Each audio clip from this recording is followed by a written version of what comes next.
temps pour la MONUSCO de quitter le territoire congolais. Kinshasa, aujourd'hui, vibre au rythme de cette décision du président Félix-Antoine Tshisekedi Tshilombo, qui avait été annoncée par ailleurs par le porte-parole de la présidence, plus tard par le ministre des Affaires étrangères, M.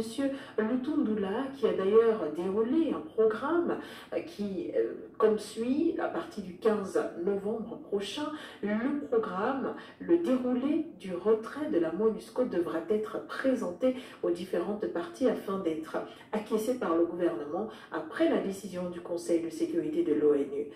André-Christelle Fonga, il y a deux questions que je brûle d'envie de vous poser. Je vais essayer de choisir entre les deux premières. Alors, on essaye tic-tac. La première sera comment comprendre ce revirement du président Félix-Antoine Tshisekedi Tshilombo en ce qui concerne le retrait de la MONUSCO. On se souvient des discours de ce président lors de son premier mandat qui saluait la présence de l'ONU sur le territoire et rappelait à quel point le Congo avait besoin de la MONUSCO dans le sud et le nord Kivu. Exactement, parce que le Congo était dans une position très difficile dans cette période parce que le Congo venait de basculer à un nouveau gouvernement, à une nouvelle présidence, le président Félix-Antoine Tshisekedi qui venait de gagner une élection où l'ex-président Laurent Désiré Kabila avait signé des contrats, des conventions et tout cela avec l'ONU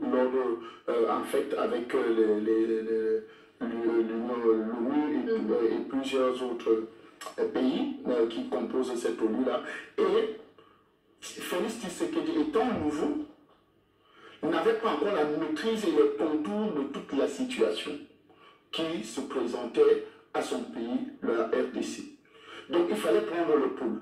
On ne pouvait pas arriver et commencer seulement à tout saccager, n'est-ce pas? Parce que les gens se posent la question aujourd'hui, c'est justement cette interrogation qui vous taraudait l'esprit aussi, comme tout le reste là, en disant quel est ce changement de discours. Mais je pense qu'on n'arrive pas dans un magasin de porcelaine comme un éléphant. Le Congo, la RDC, précisément, parce que quand on parle du Congo, il y a deux Congos, voilà, on pourra prononcer un autre Congo. Donc, la RDC, la République démocratique du Congo, était comme un magasin plein de porcelaine. Et regardez un peu le gabarit d'abord du président lui-même. Vous savez, il n'est pas différent d'un très bon éléphant, n'est-ce pas, qui peut arriver et tout casser au même moment. Donc il fallait d'abord observer. Et pour observer, il fallait tenir un certain discours. Pour avoir une assise politique, il fallait tenir un certain nombre de discours. Parce que si le président Félix-Antoine Tshisekedi Tshilombo arrivait avec un langage guerrier, il devait justement casser beaucoup de choses. Sachez qu'il y a eu quand même une amitié de prise de pouvoir entre M. Félix Tshisekedi, Joseph Kabila, oui, et quelques membres de la coalition qui étaient là justement et qui travaillaient avec lui pendant son premier mandat. Durant les 2 premières années. Donc, vous voyez qu'il fallait véritablement maîtriser les contours et les pourtours, qui sont derrière véritablement cette situation guerrière au niveau du sud de la RDC. Il ne fallait pas arriver comme un éléphant, comme je l'ai dit tantôt, dans un magasin de porcelaine. Donc, c'était la phase d'observation. Maintenant qu'il a fini d'observer, il a fini de regarder, il a fini de voir les contours et les pourtours de la situation au niveau de la RDC, au niveau de cette partie qui est attaquée par des hordes de barbares, alors et voir maintenant, parce que nous parlons de la MONUSCO, quel était son mandat en RDC. Donc nous voyons aujourd'hui que, au vu de tout, tout est clair et maintenant on peut prendre des positions. Mais alors, André-Christelle Fonga, déjà merci pour ce premier jet. Est-ce qu'on ne pourrait pas lier cette décision aussi, ou alors cet engouement, cette farouche énergie subite de vouloir le retrait de la MONUSCO à quelques semaines seulement de la présidentielle, comme une forme de séduction politique qui voudrait faire voir aujourd'hui aux Congolais que leur voix est écoutée après de diverses manifestations, d'ailleurs qui avaient été fortement réprimées, on s'en souvient, pour demander le retrait de la MONUSCO. Alors, madame, il faut comprendre une chose. Regardez le discours du président Antoine Félix Tshisekedi au Congo, pas en RDC, au Congo, Brazza, lors sur le climat. Le sommet des 3 bassins. Voilà, du climat, où il y avait le président Macron et où le président Antoine Félix Tshisekedi se déclare panafricaniste. Ok. Et en tant que panafricaniste, il le dit à haute intelligible voix, devant les autres chefs d'État. Et il le dit dans ce discours, il dit, je suis le seul président qui ait fait le tour des 9 pays qui entourent la RDC. Ce qu'aucun autre président n'a fait. Vous comprenez un peu? Donc ça n'a rien à voir avec le jeu politique. Okay. C'est-à-dire préparation ou bien discours de campagne. Mais je vous ai expliqué que dès le départ, il y avait une situation qu'il fallait voir davantage clair au niveau de la RDC. Et cette situation, c'est il fallait voir les qui sont avec la rébellion, les qui financent les rébellions, parce qu'il y en a plusieurs, les qui sont, est-ce que la MONUSCO joue franc jeu, est-ce que son mandat est réellement fait pour la stabilisation, la paix au niveau du Congo? Il fallait voir tous ces contours-là. Donc vous comprenez que dans une démarche normale, il faut être observateur quand vous arrivez en scène et ne pas prendre directement le discours ou bien le par-dessus ou bien la position panafricaniste qu'il y a de cela au moins 2 ans aujourd'hui, le président Félix Antoine Tshisekedi tient. Donc vous comprenez qu'aujourd'hui, ce n'est que normal qu'on se retrouve dans ce genre de position parce que vous ne pouvez pas être chef de l'État. Et je vous dis, c'est le seul président qui a indexé le Rwanda et Paul Kagame. Je dis, mais il a indexé et la communauté internationale d'être derrière cette situation fâcheuse. Donc, prendre des positions panafricanistes aujourd'hui, tenir un discours panafricaniste n'a rien de politique, n'a rien d'un agenda électoral. C'est quelque chose que vous sentez que ça bouillonnait dans son fond intérieur. Mais comme la politique, quand vous êtes au pouvoir, il faut savoir jouer. Il faut savoir établir le rapport de force. Et je pense qu'il a pris le temps pour établir le rapport de force, pour implanter. Et c'est pour ça que son discours de campagne se fait béton. C'est-à-dire quelque chose de compact, de solide, n'est-ce pas? Pour dire qu'aujourd'hui, il a su implémenter une stratégie, il a su implémenter sa politique et que les Congolais le comprennent maintenant. Quelle politique? Celle d'accuser le Rwanda à chaque fois d'agresser l'Est du pays, ou encore la politique de changer de ministre de la Défense et ministre de l'économie au moment où certains opposants se lèvent et crient à l'inaction. Enfin, on ne fait pas le procès du président Félix Antoine Tshisekedi Tshilombo, mais on jette un regard panafricain. Mais c'est ce regard que nous sommes en train de jeter.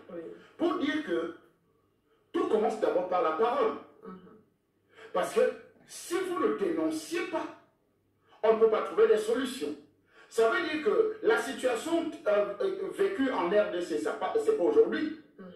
Vous savez que c'est une situation qui est au-delà de Tshisekedi, au-delà des Kabila, au-delà de tous les autres. En fait, comme la plupart des pays africains extrêmement riches, il y a un agenda des puissances internationales, n'est-ce pas, qui veulent mettre à sac ces pays-là. C'est-à-dire, la RDC est victime de sa richesse. La RDC est victime de son trop plein de ressources naturelles, convoitées par les autres. En fait, le Rwanda n'est qu'une base arrière, n'est-ce pas, des pays occidentaux pour mieux exploiter la RDC. Donc, pour simplement dire que le problème aujourd'hui n'est pas avoir déjà le courage de dénoncer et d'identifier celui qui joue le mauvais jeu dans tout ça, et les acteurs qui sont cachés derrière, alors il faut déjà donner un grand bravo, il faut déjà dire un grand bravo au président Félix Antoine Tshisekedi. Maintenant, les actions pour mener une action concrète, il faut que justement, celui dont on indexe aujourd'hui, c'est-à-dire la MONUSCO, qui est une mission internationale, n'est-ce pas, de stabilisation du Congo, de la RDC, qui depuis au moins 30 ans aujourd'hui n'a rien produit comme un résultat. Faisons un bilan, parce que Félix Antoine Tshisekedi Tshilombo n'a que 5 ans de pouvoir. La MONUSCO, il y a de cela plus de 25 ans qui sont installés au niveau de la RDC. Alors, venir accuser, ou bien venir vouloir demander un bilan d'inaction, n'est-ce pas? En fait, attribuer un bilan d'inaction au président Félix Antoine Tshisekedi aujourd'hui, c'est jouer pour le camp des oppresseurs qui, depuis longtemps, sont installés pour la stabilisation du Congo, mais n'arrivent pas. Donc, vous comprenez qu'il y a en réalité un problème de fond, et c'est pour ça que je vous dis, le départ de Félix Antoine Tshisekedi, c'était pour observer, identifier, et maintenant, dénoncer avant maintenant peut-être de passer à l'action. Donc c'était une stratégie de garder le silence à chaque fois, parce qu'on rappelle que depuis un an quand même dans la sphère panafricaine, plusieurs appellent à la conscience du président Tshisekedi Tshilombo sur la présence de la MONUSCO sur son territoire, notamment dans le nord Kivu, encore dans le sud Kivu, en tout cas dans l'est du pays, où les exactions ne se sont pas fait moindres, où la force onusienne est accusée d'être une force tampon ou encore d'être une arrière-garde des rebelles du M23, mais pire encore, d'être une force de combat souterrain, comme on en avait déjà parlé sur ce plateau, André Christelle Fanga. Alors, si c'était une stratégie, on pourrait quand même s'interroger sur le bilan aussi du président Félix Antoine Tshisekedi Tshilombo sur la sécurité, parce qu'on rappelle que son message de campagne, c'était qu'il viendrait résoudre le problème sécuritaire dans l'est du pays. Vous savez, quand vous ne maîtrisez pas les tenants et les aboutissants d'une affaire, c'est difficile de prendre de bonnes décisions. Ok. Et je pense qu'aujourd'hui, ayant pris, parce que vous savez, le pouvoir, c'est quelque chose. Quand vous êtes à l'extérieur, vous voyez tout facile. Mais c'est quand vous entrez dans la gestion du pouvoir que vous commencez à voir les contraintes. Vous commencez à voir tout ce qui les autres ont pu résister, des propositions. Parce qu'aujourd'hui, je voudrais vous rappeler que le renouvellement du mandat, en fait, donnant un an, n'est-ce pas, à la MONUSCO, c'était, avant ça, il y avait une condition. C'était le contrôle par l'État congolais de l'achat des armes. D'accord.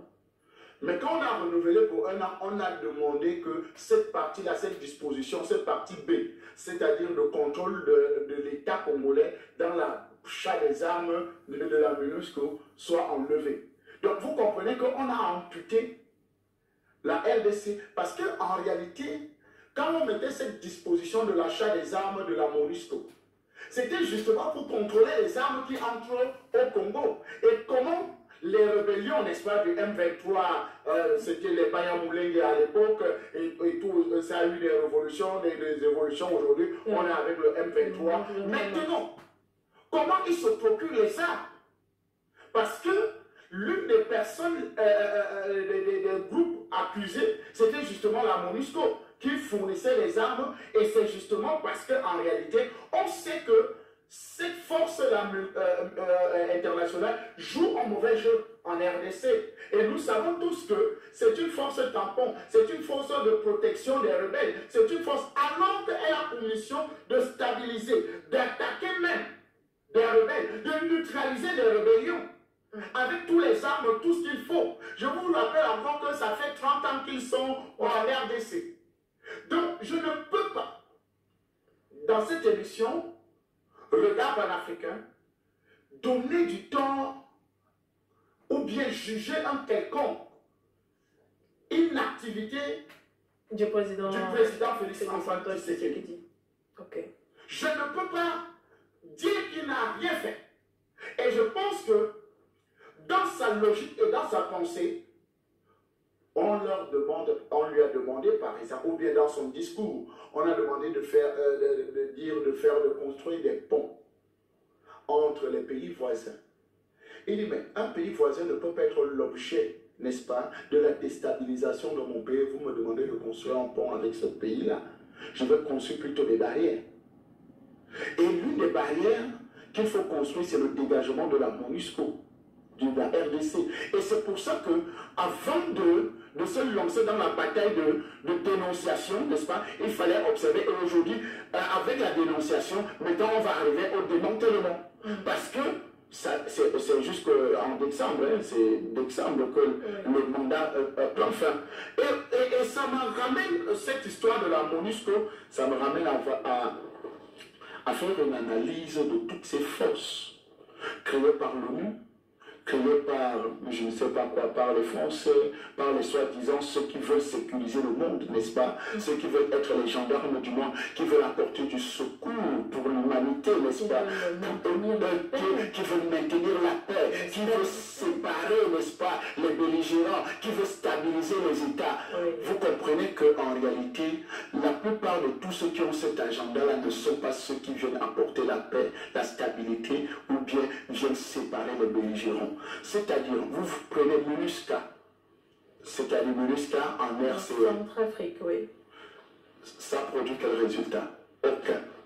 Vous allez au Mali, MINUSMA, ça produit quel résultat? Aucun. D'ailleurs même, il y a des problèmes aujourd'hui entre la MINUSMA et l'État malien.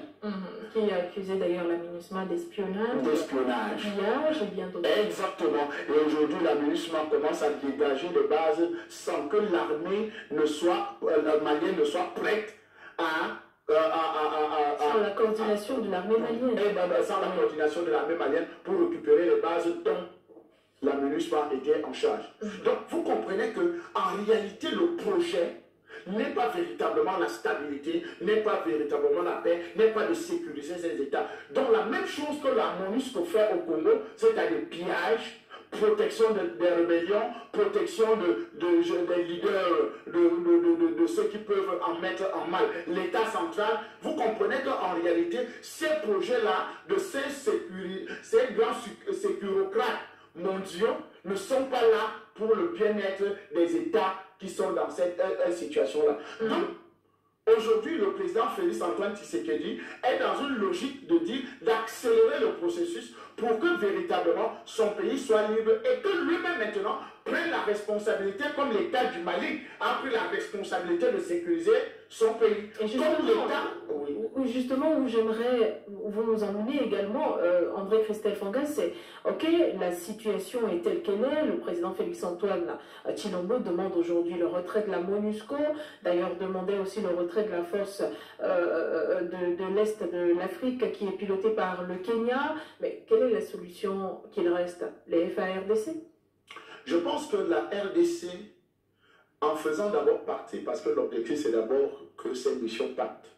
S'ils réussissent ce challenge, parce que c'est un défi, vous-même, regardez ce qui se passe au Mali. Parce que prenons toujours le Mali comme un bel exemple, n'est-ce pas? Déjà, M. Macron nous a dit que ses forces, Barkhane et tout le reste là sont venus pour aider le Mali. Maintenant, on leur demande de quitter, ça devient un problème. Vous ne voyez pas que c'est un défi d'abord de faire partie, c'est un grand défi, hein. C'est un programme politique. D'ailleurs même, la plupart des chefs d'État qui veulent la liberté de leurs États ou bien la souveraineté, qui veulent la sécurité de leur pays, c'est justement de faire partie de missions comme celle-là, des bases militaires. Je crois qu'au deuxième sujet, nous aurons peut-être le temps par rapport au Tchad, n'est-ce pas, de procès de quelque chose. Vous voyez que c'est un grand défi, faire partie de bases militaires ou bien de forces, ou bien de convois, n'est-ce pas, étrangers sur les territoires africains, surtout dans les territoires qui sont riches. Donc ça devient un défi, ça devient un impératif, ça devient même tout un programme de gouvernance. Fait partie des bases militaires, fait partie des organisations comme la MONUSCO, MINUSMA, MINUSCA et tout le reste que nous connaissons. Parce qu'en réalité, ils ne nous apportent pas des solutions concrètes à nos problèmes de sécurité, à nos problèmes de paix, à nos problèmes de souveraineté, d'épanouissement. Donc vous comprenez que c'est un défi pour le président Félix Antoine Tshisekedi de faire partir ces bases-là. Donc, c'est un programme politique. Donc, ce n'est pas seulement de les faire partir, ce n'est pas seulement une chose, n'est-ce pas, de les faire partir. Et maintenant, il faut maîtriser, n'est-ce pas, les bases qu'ils vont laisser. Parce qu'en réalité, comme nous constatons que c'est plutôt les fabricants des terroristes et des rébellions, suivez bien mon regard, on constate que plutôt MINUSMA, MINUSCO, MINUSCA et tout le reste de ces organisations sont plutôt des fabricants des djihadistes terroristes. Donc vous comprenez que protecteurs des rébellions, d'ailleurs nous profitons pour saluer les ONG occidentales qui savent voir les actions des armées des États, mais qui ne voient jamais les actions des armées ou bien des bandes des armées rebelles, mais qui voient seulement que l'État, ou bien quand les forces de la République, n'est-ce pas, défendent le territoire, ou bien mettent en mal, neutralisent, n'est-ce pas, on parle de violation des droits de l'homme. Mais quand les terroristes djihadistes éventrent des femmes enceintes, égorgent et font des choses horribles, nous ne voyons aucune ONG lever le petit doigt. Et d'ailleurs, nous rappelons aux Africains que faites très attention à vous qui collaborez avec les ONG étrangères, parce qu'elles ne sont pas là pour notre bien. Parce qu'en réalité, si on fait le bilan des gens qui sont morts en RDC, depuis la présence seulement de la MINUSCO, nous sommes à près des millions de morts. Des millions de morts en RDC, où des forces rebelles du M23, des Banyamulenge, des résistants, des forces de ceci et de cela font des exactions depuis. Mais vous avez vu l'ONU, vous avez vu les ONG, vous avez vu une action véritable, des gens sont mobilisés pour aider la RDC à s'en sortir de cette situation. Non. Mais vous avez vu quand il y a eu la guerre, quand il y a eu l'opération spéciale en Ukraine, vous avez vu quand il y a eu au niveau de la Syrie, l'attaque de la Syrie, vous avez vu la mobilisation, que ce soit du côté russe, que ce soit du côté américain, vous avez vu comment ils se mobilisent pour défendre certains pays qui sont attaqués par leur parapluie. Donc vous comprenez qu'en réalité, si la même action pouvait se passer chez nous en Afrique, quand il s'agit de nos difficultés, quand il s'agit de nos problèmes, et d'ailleurs j'en appelle à la conscience des frères africains, parce qu'en fait la plupart de tous ces rebelles-là ne sont pas des étrangers. Les rebelles du M23 ne sont pas des étrangers. Ils viennent du Rwanda, ils viennent de l'Ouganda, ils viennent de la RDC même, ils viennent du Kenya, ils viennent des États environnants, n'est-ce pas, de ces pays-là, qui forment cette rébellion-là, cette coalition de rebelles-là, pour déstabiliser la RDC, avec la bénédiction des États puissants, qui en veulent, ils veulent une RDC sans les Congolais. Pour dire simplement que, quand on dit ça, c'est pas en fait, pour simplement dire qu'une exploitation anarchique de ressources, n'est-ce pas, et que l'État central ne puisse pas avoir le contrôle sur tout son territoire. Parce que si l'État central a le contrôle sur tout son territoire, pourra avoir les impôts sur tout son territoire, pourra exploiter les ressources sur tout son territoire et devenir véritablement un pays émergent. En fait, c'est empêcher les pays africains, surtout les pays riches, comme la RDC, de sortir de la pauvreté et pour en faire véritablement des États souverains. André-Christelle Fanga, on va bientôt sortir de cette question. Certains ont souvent estimé qu'il y avait deux factions du M23. Une qui est pour la souveraineté de la République démocratique du Congo et qui devrait donc discuter avec le président Félix-Antoine Tshisekedi Tshilombo sous l'égide du président Kabila. Parce qu'on a estimé qu'il maîtrisait mieux la situation étant passé par là. Maintenant, ces mêmes personnes estiment que la deuxième faction du M23 est effectivement truffée de rebelles qu'il faudrait complètement combattre, évidemment. Mais maintenant, dans la logique du président Tshisekedi, il n'y a jamais eu le dialogue avec le M23, peu importe le bord de ce M23. Est-ce la bonne démarche, André-Christelle Fanga? Et maintenant, qu'en est-il de l'apport de l'ancien président Kabila? Écoutez, je pense que les États-Unis nous ont appris quelque chose. On ne discute pas avec les rebelles ou les djihadistes. Ça, c'est clair. Oui. C'est une logique. Et je pense qu'aujourd'hui, il n'y a jamais eu véritablement de discussion entre l'État congolais, RDC et les rebelles. Oui. Je pense qu'il y a eu des amitiés entre Joseph Kabila et M. Paul Kagame. Je dis des amitiés. Okay. Des amitiés, nous connaissons tous. Beaucoup de Congolais le savent. Monsieur Kabila, Joseph, a été avec Kagame. Ils ont toujours été ensemble. Ils ont cheminé ensemble. Donc même quand Kabila devient président, je ne veux pas aller plus loin pour dire que même sa nationalité congolaise est mise en doute. Oui, et en doute par les Congolais. C'est pas moi qui le dis, les Congolais le disent à haute intelligible voix. Donc, vous comprenez qu'en réalité, ces soi-disant discussions, c'était une affaire d'amitié entre le président congolais de l'époque et Paul Kagame. Maintenant que Félix Antoine Tshisekedi est arrivé, c'est pour ça que dès l'entente de cette émission et dès la première question, je vous ai dit, il y avait d'abord une période d'observation pour voir les tenants et les aboutissants. Comment est ficelée cette affaire-là? Comment voir? Ce n'est plus une question de savoir est-ce qu'il y a des souverainistes, c'est-à-dire le M23, c'est-à-dire ceux qui veulent discuter avec l'État central. Et il y a ceux qui sont des rebelles. Non. Le problème est simple. Il y a une bande de rebelles, n'est-ce pas, composée de nationalités, donc j'ai cité là, n'est-ce pas, qui sont financés par l'Occident, qui divisent la RDC, qui privent la RDC d'une bonne partie de ses ressources naturelles et qui sont exploités en exclusivité par un pays appelé le Rwanda. Oui. C'est-à-dire le Rwanda exploite cette partie de la RDC et certaines multinationales, il faut le rappeler, que certaines multinationales exploitent, n'est-ce pas, des ressources naturelles à l'est du Congo, n'est-ce pas, au nord Kivu, au sud Kivu et tout cet état-là, au travers, avec la bénédiction de la MONUSCO et de certains groupes rebelles. Parce qu'il y a certaines multinationales, n'est-ce pas, qui se font protéger plutôt par les rebelles que l'armée centrale, ou bien l'armée, les forces de défense de la RDC. Donc vous comprenez que ce n'est pas une affaire simplement de discussion, c'est une affaire de voyous, de bandits qui ont accepté de jouer le rôle, n'est-ce pas, donné par leur patron, n'est-ce pas, pour mettre en mal un pays riche comme la RDC. Donc ça n'a rien à voir d'une entente entre rébellion progressistes et rébellions négatives qui veulent seulement faire la guerre. Non, il n'y a jamais eu d'entente. Il y a un problème en RDC, c'est que la RDC doit rester déstabilisée. Comme la plupart des États africains riches. J'ai commencé par vous le dire.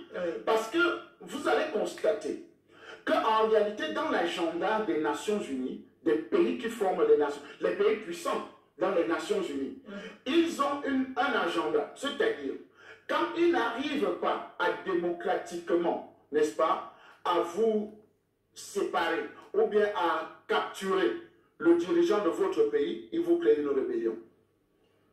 Regardez à chaque fois, et je ne cesserai de le dire, à chaque fois qu'un État, le dirigeant d'un État, devient rebelle face aux institutions internationales, une rébellion éclate.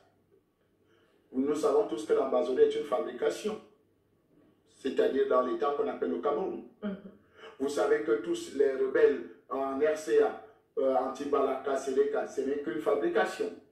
Vous savez un peu de partout, comme en Libye, on a fait en Libye, n'est-ce pas? Les rébellions qui se sont fomentées là-bas n'étaient que des fabrications. Même chose en Côte d'Ivoire. Vous savez que la rébellion de M. Alassane Dramane Ouattara, celui qui est au pouvoir actuellement en Côte d'Ivoire, était une programmation.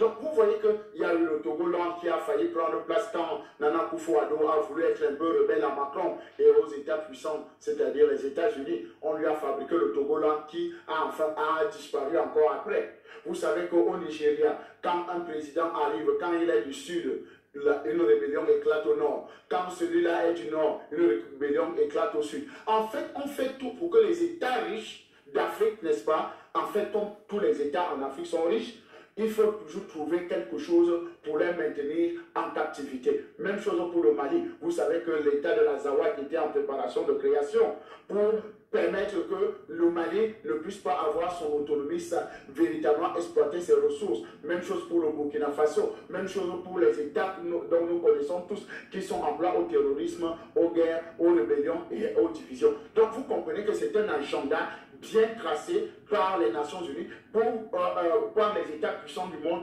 pour avoir des pays instables et pour venir faire un semblant de paix alors que c'est des exploitants. Vous savez tous comment les chars onusiens, n'est-ce pas, de la MINUSCA, transportaient plutôt l'or, les diamants, que ce soit au Mali, que ce soit en RCA, que ce soit au Congo. La plupart, on a vu une cargaison de ces chars-là se renverser. Au lieu de trouver les munitions dedans, c'est plutôt les lingots d'or qu'on trouvait dans ces... Donc en réalité, ce n'est pas des forces de défense qu'on nous envoie. Ce n'est pas des forces militaires, ce n'est pas des commandos, mais c'est des ingénieurs miniers, c'est des creuseurs de puits de pétrole, d'or, de diamants et tout le reste là. Donc en réalité, c'est des exploitants qu'on nous envoie, c'est des explorateurs qu'on nous envoie et non des guerriers pour venir défendre. C'est pour ça que j'en appelle encore la conscience des Africains, n'est-ce pas?